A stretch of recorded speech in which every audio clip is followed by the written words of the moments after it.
អ្នកកំពុងឈរនៅចំពោះមុខមេទ័ពដែលមានអំណាចបំផុតនៅក្នុងប្រទេសចិនគេបានផ្ដល់ឲ្យអ្នកនៅទ្រព្យសម្បត្តិបុណ្យស័ក្តិនិងសូម្បីតែឱកាសក្នុងការកសាងអាណាចក្រដ៏អស្ចារ្យមួយលក្ខខណ្ឌដ៏ងាយស្រួលបំផុតគឺការលុតជង្គង់ចុះព្រមទទួលគេជាម្ចាស់របស់អ្នកប៉ុន្តែអ្នកបែរជាសម្លឹងចំភ្នែករបស់គេហើយពោលថាអត់ទេខ្ញុំសុខចិត្តស្លាប់ប្រសើរជាង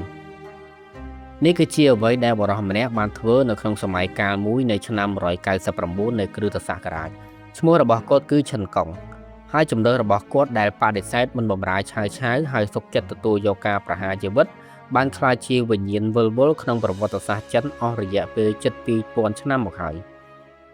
សូមស្វាគមន៍មកកាន់ Channel កំណត់ត្រាបុរាណកាលថ្ងៃនេះយើងនឹងកោះកកាយនិងវិភាគទៅលើប្រវត្តិសាស្ត្រពិតនៅពីក្រោយកំពូលអ្នកយុទ្ធសាស្ត្រដ៏គួរឲ្យចាប់អារម្មណ៍និងត្រូវបានគេយល់ច្រឡំច្រើនបំផុតក្នុងសម័យសាមកុក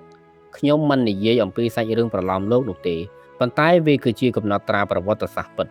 តែឈិនកុងជានរណាហេតុអ្វីបានជាគាត់ជួយឆាយកសាងអំណាចរួចក៏សុខចិត្តលះបង់គ្រប់យ៉ាងដើម្បីបំផ្លាញវាទៅវិញ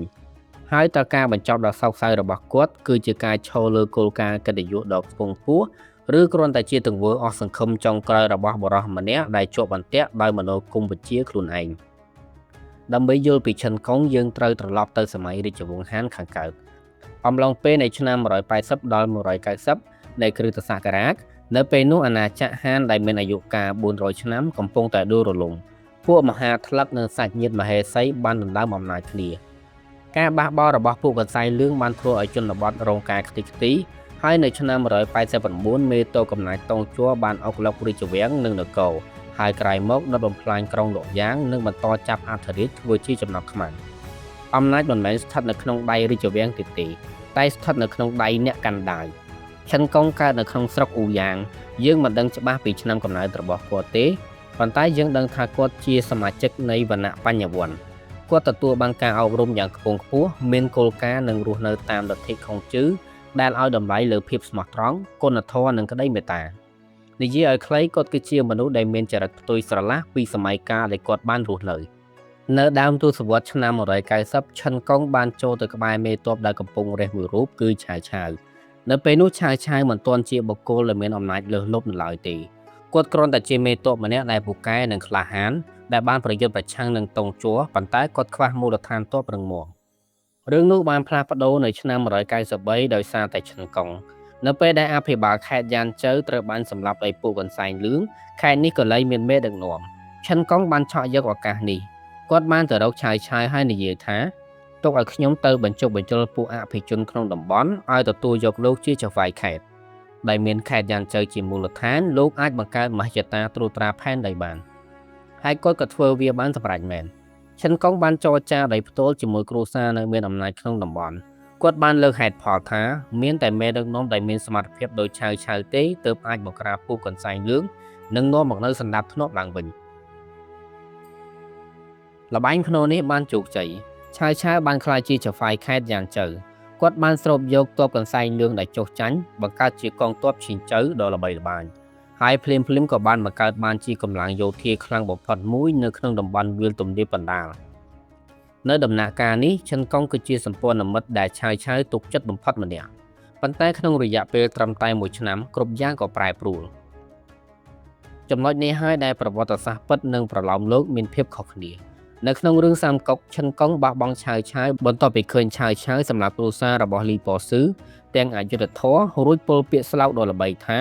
ខ្ញុំសុខចិត្តក្បត់មនុស្សក្នុងលោកជាជាងឲ្យមនុស្សក្នុងលោកក្បត់ខ្ញុំវាគឺជាសាច់រឿងដ៏រំជួលចិត្តប៉ុន្តែវាមិនមែនជាការពិតតាមប្រវត្តិសាស្ត្រទេក្នុងប្រវត្តិសាស្ត្រពិតឈិនកុងនៅតែស្មោះត្រង់នឹងឆាវជាច្រើនឆ្នាំបន្ទាប់ពីហេតុការណ៍លីប៉ស៊ឺមូលហេតុពិតប្រាកដនៃការចាក់ចេញរបស់គាត់គឺជ្រៅជាងនេះទី1ការប្រហារជីវិតវៀនយ៉ាង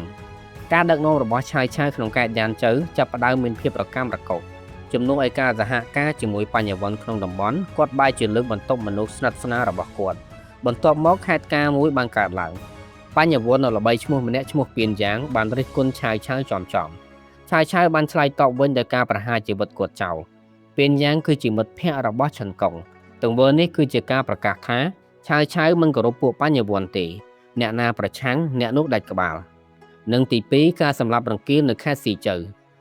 នៅឆ្នាំ194 ឆាវឆាវបានវាយលោកខេត្តស៊ីជើដើម្បីសងសឹកឲ្យឪពុករបស់ខ្លួនដែលត្រូវបានគេសម្លាប់កំណត់ត្រាប្រវត្តិសាស្ត្របានបញ្ជាក់ថាកងទ័ពឆាវឆាវបានសម្លាប់រង្គាលរាជស្លូតត្រង់រាប់សែននាក់ទន្លេប្រែជាពណ៌ក្រហមដោយសារឈាមសម្រាប់ឈិនកុងដែលជាអ្នកកាន់លទ្ធិខុងជឿយ៉ាងខ្ជាប់ខ្ជួននេះគឺជាទង្វើដែលមិនអាចអត់ឱនឲ្យបានឆាវឆាវដែលគាត់ធ្លាប់សង្ឃឹមថាជាអ្នកស្រោចស្រង់អាណាចក្របែរជាខ្លាចជាអ្នកផ្ដាច់ការដ៏ឃោរឃៅទៅវិញនៅពេលឆាវឆាវកំពុងជាប់ដៃច្បាំងនៅស៊ីជើឈិនកុងក៏ឃើញឱកាសគាត់បានតាក់ទងមន្ត្រីដែលមិនពេញចិត្តឆាវឆាវផ្សេងទៀតហើយបានស្នើផែនការដ៏រន្ធត់មួយឈិនកុងបានហៅមេទ័ពលីពូឲ្យមកដណ្ដើមយកខេត្តយ៉ាន់ជៅយើងដឹងហើយថាលីពូគឺជាអ្នកខ្លាំងបំផុតប៉ុន្តែគាត់ក៏ល្បីខាងក្បត់ដែរឈិនកុងដឹងរឿងនេះច្បាស់ចុះហេតុអ្វីជ្រើសរើសលីពូហេតុផលមានពីរទី1កម្លាំងយោធារបស់លីពូគឺជាកម្លាំងតែមួយគត់ដែលអាចបណ្ដេញឆាវឆាវបានទី2ឈិនកុងមិនមែនស្វែងរកម្ចាស់ថ្មីទេប៉ុន្តែគាត់ស្វែងរកអាវុធគាត់ចង់ប្រើលីពូដើម្បីដណ្ដើមយកខេត្តមកឲ្យពួកបញ្ញវន្តគ្រប់គ្រងវិញផែនការនេះជោគជ័យយ៉ាងខ្លាំងលីពូបានវាយលុកចូលខេត្តយ៉ាន់ជៅហើយតំបន់ស្ទើរតែទាំងអស់បានងើបឡើងគាំទ្រគាត់ឆាវឆាវត្រូវបានបង្ខំឲ្យបោះបង់ការសងសឹកឲ្យឪពុកនៅខេត្តស៊ីជើហើយប្រញាប់ត្រឡប់មកវិញធ្វើការប្រយុទ្ធដើម្បីរស់អ្វីដែលកើតឡើងបន្ទាប់គឺសង្គ្រាមដ៏ជូរចត់អស់រយៈពេលជាង1ឆ្នាំទីបំផុតលីពូបានភៀសខ្លួនទៅខេត្តស៊ីជើហើយឈិនកុងក៏ទៅតាមជាមួយគាត់ដែរចំណុចនេះហើយដែលទំនាក់ទំនងរវាងឈិនកុងនិងលីពូក្លាយជាសោកនាដកម្មឈិនកុងគឺជាអ្នកយុទ្ធសាស្ត្រដ៏ពូកែប៉ុន្តែលីពូកម្រនឹងស្ដាប់គាត់ណាស់រាល់ពេលដែលឈិនកុងផ្ដល់ផែនការល្អៗលីពូតែងតែរារែកឬមិនធ្វើតាមនៅឆ្នាំ198ឆាវឆាវបានឡោមព័ទ្ធលីពូនៅទីក្រុងសៀវភីឈិនកុងបានណែនាំឲ្យលីពូវាយសម្រុកចេញភ្លាមប៉ុន្តែលីពូបែរជាស្ដាប់តាមសម្ដីប្រពន្ធនិងភាពស្ទាក់ស្ទើររបស់ខ្លួនដែលសុខចិត្តសង្ងំនៅក្នុងក្រុងការសម្រេចចិត្តនោះបានកំណត់វាសនារបស់ពួកគេកងទ័ពឆាវឆាវបានបង្ហូរទឹកទន្លេឲ្យជន់លិចទីក្រុងហើយកាន់តែអាក្រក់ជាងនេះមេទ័ពរបស់លីពូបានក្បត់ហើយក៏បានចាប់ខ្លួនឈិនកុងនិងលីពូបញ្ជូនទៅឲ្យឆាវឆាវឈិនកុងត្រូវបានគេបណ្ដាលមកឈរទល់មុខឆាវឆាវទាំងដៃជាប់ចំណងសាកសម័យមើលគ្រានោះបរិះពីរនាក់ដែលធ្លាប់ជាសព្វនមិត្តនិងជាមិត្តភក្តិឥឡូវនេះម្នាក់មានអំណាចម្នាក់ទៀតជាអ្នកទោសឆាវឆាវមានចិត្តចង់ទុកជីវិតឲ្យឈិនកុងគាត់បានសុំឈិនកុងឲ្យត្រឡប់មកបម្រើគាត់វិញហើយសន្យានឹងមើលថែគ្រួសាររបស់គាត់យោងតាមកំណត់ត្រាការសន្ទនានោះមានលក្ខណៈបែបនេះឆាវឆាវបានសួរថាតើអ្នកមានអ្វីចង់និយាយដែរឬទេឈិនកុងបានតប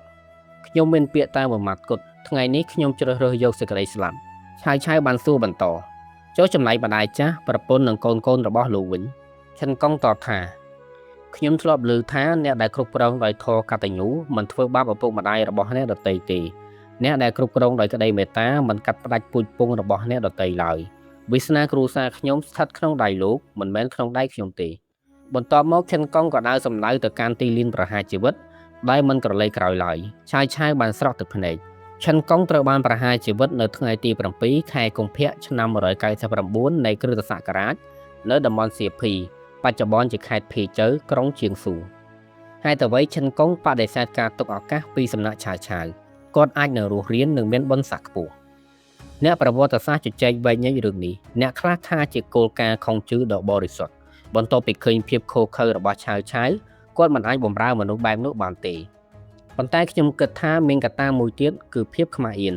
ឈិនកុងគឺជាអ្នកដែលលើកបន្ទប់ឆាវឆាវឲ្យមានអំណាចគាត់មានអារម្មណ៍ថាខ្លួនឯងជាអ្នកខុសដែលនាំឲ្យមានមេដឹកនាំផ្ដាច់ការម្នាក់កើតឡើងការបះបោររបស់គាត់មិនមែនគ្រាន់តែជារឿងនយោបាយទេប៉ុន្តែវាគឺជាការព្យាយាមកែប្រែកំហុសរបស់ខ្លួនឯងនៅពេលដែលវាបរាជ័យសេចក្តីស្លាប់គឺជាផ្លូវតែមួយគត់ដើម្បីលាងជម្រះកិត្តិយសឈិនកុងតែងតែត្រូវបានគេមើលរំលងដោយសារតែមានវត្តមានរបស់បុគ្គលខ្លាំងៗក្នុងសម័យសង្កប់ដូចជាជូកលៀងឬស៊ឺម៉ាអ៊ីជាដើមប៉ុន្តែសាច់រឿងរបស់ឈិនកុងបានចាក់ដោតដល់បេះដូងមនុស្សគ្រប់គ្នា